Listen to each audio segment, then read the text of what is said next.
마태복음 Q&A 제81회 14 4 바다 위를 걸으신 이적의 목적. 앞선 두 차례의 마태복음 Q&A 영상에서 예수님께서 왜 오병이어의 이적을 보이셨는지 그 배경과 의미에 대해 살펴보았습니다. 오병이어 이적은 많은 사람들에게 예수님의 존재를 더욱 강력하게 알리기 위한 필요성에 의해 등장한 사건이었습니다. 또 예수님은 이 사건을 통해 하나님의 원리와 죄의 원리 사이에 얼마나 큰 차이가 있는지를 명확하게 확인시켜 주셨습니다. 그런데 오병이어 사건에 이어서 등장하는 사건이 아주 재미있습니다. 그 사건은 바로 예수님께서 바다 위를 걸으시는 사건입니다. 어찌 보면 오병이어 사건과 아무 관련이 없는 생뚱맞은 사건처럼 보입니다. 하지만 예수님께서 바다 위를 걸으시는 사건은 우연한 사건이 절대로 아닙니다. 이 사건은 예수님께서 의도적으로 연출하신 사건입니다. 그것을 확인할 수 있는 내용이 마태복음 14장 22절로 24절의 기록입니다. 이렇게 기록되어 있습니다. 예수께서 즉시 제자들을 재촉하사 자기가 무리를 보내는 동안에 배를 타고 앞서 건너편으로 가게 하시고 무리를 보내신 후에 기도하러 따로 산에 올라가시니라. 저물매 거기 혼자 계시더니 배가 이미 육지에서 술이나 떠나서 바람이 거스름으로 물결로 말미암아 고난을 당하더라. 이렇게 기록하고 있습니다. 예수님께서 오병이어의 이적으로 많은 사람들을 배불리 먹이신 후에 즉시 제자들을 재촉해서 제자들은 배를 타고 다른 마을로 이동하게 하고 본인은 따로 움직이십니다. 이 장면에서 우리는 예수님께서 지금 무엇인가를 계획하고 있다는 사실을 눈치챌 수 있어야 합니다. 그렇게 따로 육지에 계시던 예수님은 밤 사경쯤 되었을 때 바다 위를 걸어서 힘겹게 노를 젓고 있는 제자들 앞으로 다가갑니다. 당연히 제자들은 놀랄 수밖에 없습니다. 제자들은 바다 위를 걸어오시는 예수님을 보고 유령이라고 소리 지르며 어쩔 줄 몰라 합니다. 이런 장면을 보고 놀라지 않을 사람은 아마 지구상에 단 한 사람도 없을 것입니다. 그렇게 두려움과 공포에 사로잡힌 제자들을 향해 예수님께서 하시는 말씀이 마태복음 14장 27절 안심하라 나니 두려워하지 말라라는 말씀입니다. 예수님께서 자신의 정체를 밝히시며 제자들을 안심시킵니다. 그런데 예수님께서 왜 이런 장난 같은 일을 벌이셨을까요? 아무리 봐도 우연히 일어난 일 같지는 않습니다. 무엇인가 계획의 향기가 물씬 풍깁니다. 예수님은 도대체 무슨 이유로 제자들을 서둘러서 다른 곳으로 이동하게 했고 예수님은 도대체 무슨 이유로 바다 위를 걸으시며 제자들을 놀라게 하셨을까요? 우리는 이 사건 직전에 오병이어 이적 사건이 있었다는 것을 기억해야 합니다. 여러분들에게 여쭈어 보겠습니다. 여러분들은 오병이어 이적 사건에서 누가 가장 칭찬과 감사를 받았을 거라고 생각하십니까? 예수님입니까? 제자들입니까? 정답은 제자들입니다. 오병이어 사건에서 사람들의 관심은 온통 제자들에게 쏠려 있었습니다. 하늘을 우러러 축사하시고 이적을 보이신 분은 정작 예수님이지만 사람들은 그 과정을 모릅니다. 사람들은 직접 자신들에게 떡과 물고기를 나누어주는 제자들에게만 관심을 보일 뿐입니다. 사람들은 제자들의 능력으로 자신들이 지금 배불리 먹고 있다고 생각하는 것입니다.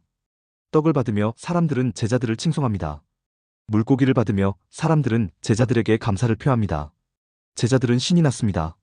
칭송과 감사를 마다할 사람은 아무도 없습니다. 제자들은 마치 자신들이 능력을 행해서 떡과 물고기를 나누어주고 있다는 착각에 빠집니다.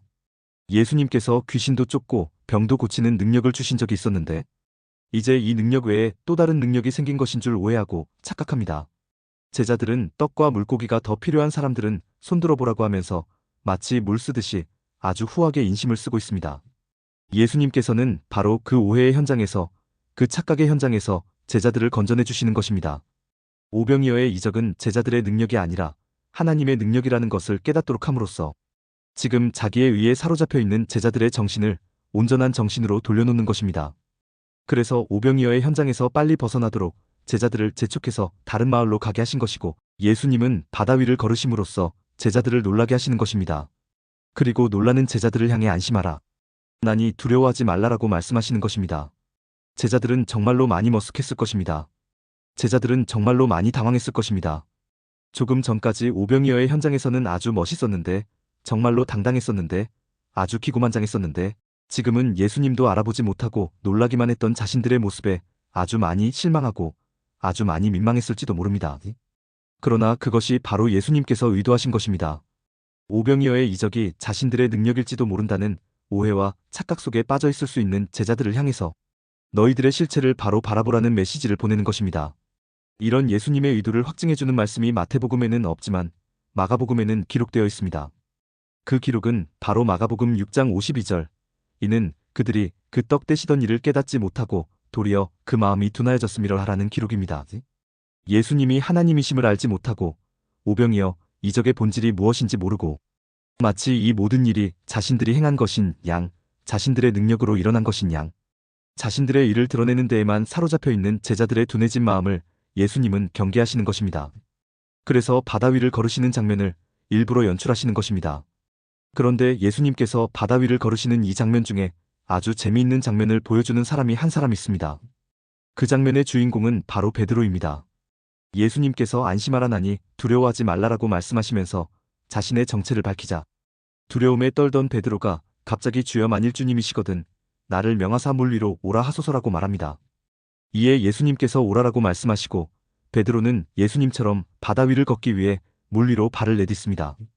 그러나 그 즉시 바닷속으로 빠지고 말아버립니다. 예수님은 주여 나를 구원하소서라고 소리치는 베드로에게 손을 내밀어 그를 배에 올리시며 믿음이 작은 자여 왜 의심하였느냐라고 말씀하십니다. 그러자 바람이 그쳤다는 기록으로 이 장면은 끝이 납니다. 여러분께 여쭈어 보겠습니다. 베드로는 왜 만일 주님이시거든 나를 명하사 물 위로 오라 하소서라고 간청을 했고 오라라는 예수님의 말씀에 따라 실제로 바다 위로 뛰어내렸을까요? 사람이 바다 위를 걸을 수 없다는 것은 삼척동자도 다 아는 사실입니다. 어부 출신인 베드로가 이 사실을 모를 리가 없습니다. 그럼에도 불구하고 베드로는 예수님의 말씀에 따라 바다 위로 뛰어내렸습니다. 도대체 베드로는 어떤 이유로 이런 행동을 했을까요? 그 이유는 아주 간단합니다. 마태복음 8장에 보면 예수님께서 바람과 바다를 잔잔하게 하시는 장면이 있는데 바로 그때 예수님께서 제자들에게 하셨던 말씀, 즉 어찌하여 무서워하느냐 믿음이 작은 자들아라는 말씀을 베드로는 아주 정확하게 기억하고 있었기 때문입니다. 베드로는 아주 계산에 밝은 사람입니다. 베드로는 아주 치밀한 사람이고 아주 큰 야심을 품고 있는 사람입니다. 예수님께서 이스라엘을 로마로부터 해방시키고 이스라엘의 왕이 되면 한 자리 크게 차지하겠다는 야심과 포부를 가지고 있는 사람입니다. 베드로뿐만 아니라 다른 제자들도 모두 다 똑같은 마음입니다. 그런 한 마음으로 제자들이 예수님을 따르고 있는 것입니다. 그런데 베드로가 보니까 자기 이외에 제자들이 무려 11명이나 더 있습니다. 베드로에게는 이들은 동료이기도 하지만 결국은 모두가 잠재적인 경쟁자이기도 합니다. 그런 상황에서 마침내 자신을 드러낼 기회가 찾아온 것입니다.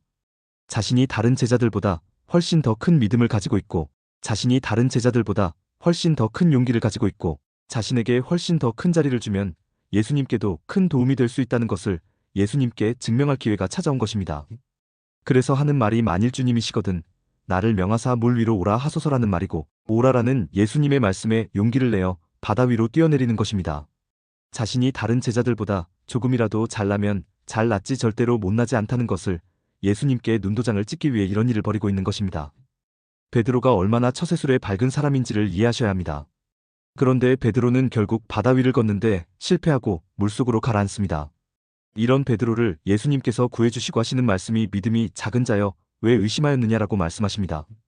또 믿음이 작은 자여라고 말씀하시고 왜 의심하였느냐라고 말씀하십니다. 여기서 여러분께 질문을 드려보겠습니다. 만약 베드로의 믿음이 컸다면 베드로는 예수님처럼 정말로 바다 위를 걸을 수 있었을까요? 베드로가 한치의 의심도 없는 아주 굳센 믿음을 가지고 있었다면 예수님처럼 정말로 바다 위를 걸을 수 있었을까요? 그런 일은 일어나지 않습니다.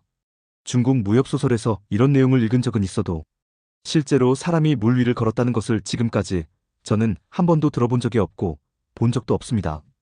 사람 사는 세상에서 그런 일은 일어날 수가 없습니다. 그런데 예수님은 왜 믿음이 작은 자여 왜 의심하였느냐라고 말씀하셨을까요? 왜 이렇게 말씀하셨는지를 알아보기 위해 한 번 더 질문을 드려보겠습니다. 만약 베드로가 예수님이 어떤 분이신지 바르고 정확하게 깨닫고 있었다면, 만약 베드로가 하나님의 원리를 바르고 정확하게 이해하고 있었다면 베드로가 만일 주님이시거든 나를 명하사 물 위로 오라 하소서라는 말을 했을까요? 하지 않았을까요? 하지 않습니다. 베드로가 물 위로 뛰어내리는 엉뚱한 행동을 했을까요? 하지 않았을까요? 하지 않습니다. 따라서 믿음이 작은 자여 왜 의심하였느냐라는 예수님의 말씀은 실제로 베드로의 믿음이 작다거나 실제로 베드로가 의심했다고 책망하시는 말씀이 아닙니다. 이 말씀은 아직도 너는 나를 모르느냐? 라는 의미의 말씀입니다. 아직도 너는 하나님의 원리를 모르느냐? 라는 의미의 말씀입니다. 아직도 너는 내가 왜 이 땅에 왔는지를 깨닫지 못했느냐? 라는 의미의 말씀입니다.